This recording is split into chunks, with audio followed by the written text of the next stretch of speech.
तर मोदींची पंतप्रधान पदाची तिसरी टर्म आता सुरू होतोय। बघूयात या संदर्भातल्या टॉप 9 बातम्या। एनडीएच्या खातेवाटपाचा फॉर्म्युला ठरला। भाजपला 18 तर नितीश कुमार आणि चंद्रबाबूंना प्रत्येकी 2 मंत्रिपद। सूत्रांची माहिती। गृह, अर्थ, संरक्षण, परराष्ट्र आणि शिक्षण ही खाती भाजपकडेच राहणार। एनडीएतील प्रत्येक मित्रपक्षाला मंत्रिमंडळात स्थान मिळणार। सूत्रांची माहिती। तेलुगू देसम पक्षाचे 2 खासदार आज मंत्रिपदाची शपथ घेणार। राममोहन नायडू आणि चंद्रशेखर पेमसानींचे नाव मंत्रिपदासाठी निश्चित। सूत्रांची माहिती। मोदींच्या 3.0 मंत्रिमंडळासाठी गडकरी आणि राजनाथ सिंह यांना फोन। सूत्रांची माहिती। बिहारच्या जितनराम मांझी यांना मंत्रिपदासाठी फोन। सूत्रांची माहिती। तर जेडीयूला 2 मंत्रिपद मिळण्याची शक्यता।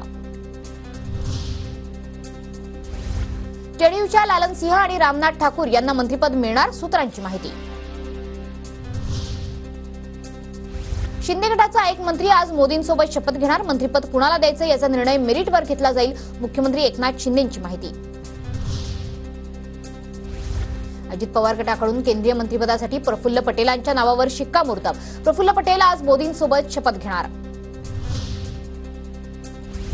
शपथविधीचं आम्हाला कोणतेही निमंत्रण आलेलं नाही। लोकसभा निवडणुकीत मोदींचा व्यक्तिगत पराभव।